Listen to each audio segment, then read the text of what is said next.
Hey everyone, Ed from Paranormal Link, Ohio here. We're back at it again with another podcast episode, another true crime podcast episode. Tonight's true crime podcast episode is about a horrible piece of crap, like the rest of them that I do. This is in Ohio, so I figured I'd do an Ohio one. I know I did an Ohio one before, but I heard about this and I heard the 911 call. And it is insane. And at the end of this, I will play the 911 call that eventually got this man captured. So if you hang out to the end, you'll hear the entire 911 call that happened, and it is just insane. So, Shawn Michael Grate is the American serial killer we'll be talking about tonight. Shawn Grate. He was born August 8, 1976, and he is an American serial killer and rapist who was sentenced to death for the murders of 5 young women in and around northern Ohio from Grate was convicted on May 7, 2018 in Ashland County for 2 additional murders on March 1st, 2019 in Richland County, and pleaded guilty to an additional murder on September 11th, 2019 in Marion County. Grate was sentenced to death and is scheduled to be executed in 2025. That's getting close. However, this date is premature as appeals are still ongoing. So now that I gave you kind of like a taste of what he did and what had happened to him, we're going to talk about Shawn's early life that led up to this. In Marion, Ohio on August 8, 1976, to Terry Grate and Teresa McFarland. He was said to have lived a normal early life, playing softball and football in the yard, socializing with neighborhood children. In school, Grate was said to have had many problems and was held back for kindergarten and the first grade. Despite these problems, he was said to be very charming and amicable, with a former female friend of his stating that all the girls liked Shawn. 2 days before Shawn's 6th birthday, his parents divorced on August 6, 1982, when Grate was 11 years old. His mother abandoned the family in Ohio to live with a man in Kentucky. Grate was upset with this affair and did not like Teresa's boyfriends. Continuing to live with his father living with his dad, he attended River Valley High School, where he excelled as a baseball player but never played again after breaking his arm, which required surgery following the discovery of a tumor. Harboring murderous fantasies towards his mother from a young age, his half-sister would state that it was a battle in the household, and that was apparent at a young age between the two of them. According to a high school girlfriend, Grate would lie on the couch for days at a time before returning to normal. A court psychiatrist described Grate as kind of a depressed kid, despite his reputation as a happy youth, stating that his condition hailed from neglect and emotional detachment faced in childhood. The custody of Shawn and his brother was transferred to their father, Terry, on June 28, 1994. He was arrested for grabbing his girlfriend's throat on November 24, 1994. After graduating from River Valley High School in 1995, he broke into a house in Marion County with a juvenile accomplice on October 23, 1996 to steal jewelry and money. Grate was given a felony burglary charge in January of 1997 and sentenced to 4 years in prison before being released early in 1997 in October. The grand jury indicted Grate on 2 counts of aggravated murder in the deaths of 2 women, Stacy Stanley and Elizabeth Griffith, and the kidnapping and multiple sexual assaults of an unidentified woman whose 911 call to Ashland police led to Grate's arrest on September 13, 2016. In court documents, her name has been redacted. We don't know her name. She is being referred to as Jane Doe. Grate was indicted on 23 counts, all first, second, or third degree felonies. Lesser charges included breaking and entering, burglary, and tampering with evidence. Grate was represented in court by court-appointed attorney Rolf Whitney, who entered a plea of not guilty on all charges on his behalf. In a press interview, Grate confessed to 5 murders. Grate's attorneys later filed a plea of not guilty by reason of insanity. Isn't that what they always do? Like, you ever notice that? These killers come out, you do all this killing, everything's cool, fine, they know what they're doing, and all of a sudden they're crazy and they're insane. Some of them are, don't get me wrong. His trial date was set for November 6, 2017, and was later delayed to April 9, 2018. Ashland County Prosecutor Christopher R. Tunnell said that given the depraved actions and the gruesome evidence, he would seek the death penalty. Shawn Grate has also been charged in the deaths of his former girlfriends Candace Cunningham and Rebecca Lisi in neighboring Richland County, and has also been charged in the death of Dana Nicole Lowry, 23, who died in 2006 and was found in 2007 in Marion County. In the second of 2 letters he sent to Cleveland news station WEWS News 5 Cleveland, reporter Megan Hickey Grate attributed his motives to government assistance, writing that it took his victims' minds. They were already dead, just their bodies were flopping wherever it can flop, but their minds were already dead. The state took their minds once they started receiving their monthly checks. Grate claimed he once received a $197 food card, and that he never was able to receive any encouragement through many bodies received $700. After Grate gave details of the 2 murders, news organizations, while in custody, attorneys for the defense and prosecution jointly requested and obtained a gag order, preventing Grate from communicating any further with. On January 6, 2017, a competency hearing determined Grate fit to stand trial. An Evolution released March 6 based on a January 17th assessment to evaluate Grate's claim, declared that he was not insane at the time the crimes were committed. Grate's counsel then withdrew the plea of not guilty by reason of insanity on April 7, 2017. In a settlement with the owner, the city of Ashland obtained ownership of the house where Grate was apprehended. 2 bodies were discovered, and police rescued a kidnapped woman. The city pursued a federal grant intending to demolish the house.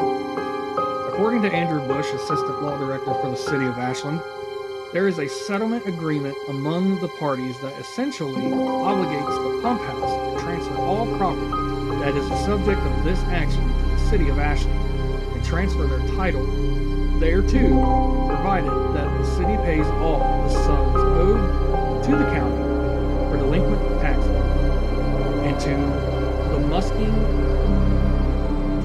Watershed District. You come and listen to me to hear me mess up words. So the city was fighting over if the house was going to be demolished or if the taxes were going to be paid. Of course, they worried about taxes. They weren't worried about the families or anything like that. That's just how it goes. I can't stand it. These people had families. These women had families. This man murdered these people, and all they care about is their taxes. Grate's trial for the Ashland crimes began with 2 weeks of jury selection on April 9, 2018. The trial began with opening statements on April 23rd. On May 2nd, Grate, who showed no remorse, pled guilty to 15 of the charges against him. On May 7th, Grate was found guilty of murdering State family and Elizabeth Griffin. On June 1st, Grate was sentenced to death. An initial execution date was set on conviction for September 13, 2018. The execution was stayed due to the pending appeal to the Ohio Supreme Court. The defense counsel in the trial was Robert Whitney and Rolf Whitney.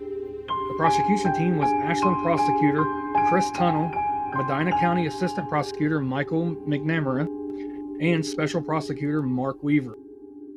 On March 1, 2019, Grate pled guilty to the murders of Rebecca Lisi and Candace Cunningham and was sentenced to life in prison without parole for the murder of Lisi and 17 years to life for the other charges, with the sentences running consecutively.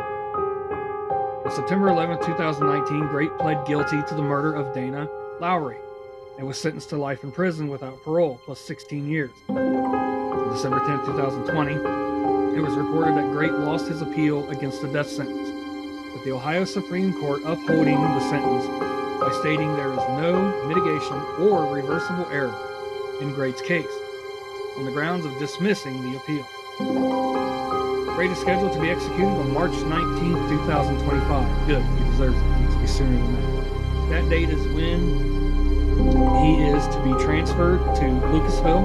The method of execution is to be determined. Ohio no longer uses lethal injection as of 2020, but state law does not currently permit any other method. Then we're going to talk about some of the victims. While Grate slept, the victim identified by the indictment only as Jane Doe called 911 from the Ashland house, where Grate had bound her to a bed and held her for 3 days, during which time he sexually assaulted her. She was safely rescued by the Ashland police because she was the victim of a sexual assault. Police declined to reveal her identity. Grate claims he did not plan to kill her and that they were going to get married. Having seen Shawn as something of an older brother, the 38-year-old Doe had first met Grate in the summer of 2016 at the Ashland Salvation Army. Ray and Joan Corpse Community Center. There they would share lunch and go to long walks, frequently discussing the Bible and occasionally playing tennis at Brookside Park in Ashland. Despite Grate's attempts to sexually engage with her, her relationship with him was described as completely platonic, refusing to exchange phone numbers. On September 11, 2016, Grate persuaded Doe to walk with him to the Ashland house on 363 Covert Court to receive some clothes he had in his possession. As Doe read the Bible in Grate's room, his friendly demeanor changed, and as he returned from the house's kitchen, Grate pulled the Bible out from her hand, telling her that she was not going anywhere. Doe resisted Grate, to which he beat and strangled her. Grate then proceeded to bind her in various weird positions, including one that would allegedly strangle her to death. As she attempted to break free during the 3-day assault, she had sustained head bruises and sexual orifice traumas. I can't read that stuff. You hear me stutter right there. I have kids. I have daughters. And this just terrifies me.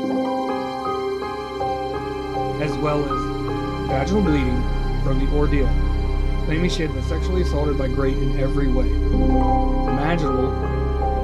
During the assault, Grate was also noted to have shaved a heart shape into her pubic hair, which was removed following an examination by a sexual assault forensic examiner. Stacy Stanley, aka Stacy Hicks. Stacy's family had reported her missing a week before Grate was arrested. Her body was found at the Ashland house where Grate was arrested. She is also known as Stacy Hicks. An autopsy concluded she was strangled to death. Let's talk about Elizabeth Griffith. Elizabeth Griffith had been missing for about a month before Grate was arrested. Her body was found at the yellow Ashland house where Grate was arrested. An autopsy concluded she was strangled. Candace Cunningham. Grate led police to what he claimed was Cunningham's body in neighboring Richland County. On the day of his arrest, police found the body behind a house that had previously burned down. The Richland County Sheriff's Office officially confirmed that the body found was Cunningham's on November 1st, 2016. Rebecca Lisi. Based on information supplied by Grate, police have reopened the investigation into Lisi's death. Her body was found in March 2015, and her death was originally ruled a drug overdose. Grate says he strangled her after she stole $4 from him in his place of work. Wow, $4. This guy killed this woman for $4. Dana Lowry.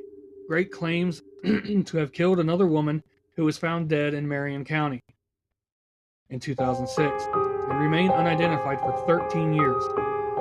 Grate has stated he believes her name was Dana. In January 2018, isotope analysis indicated she was likely from. The victim was identified in June 2019 by the DNA Doe Project as Dana Nicole Lowry, 23, of Minden, Louisiana. Lowry had $2 aged 1 and 5 at the time of her death and was separated from her daughter's father. So that is everything I found on this case. His method of killing was obviously strangulation. He was a rapist. He's just a horrible, horrible person. And this death sentence needs to play out. Oh yeah, 2025, no more appeals. Do the right thing and let's just put this guy to death for what he done. Because these women are dead. Families are hurting. Again,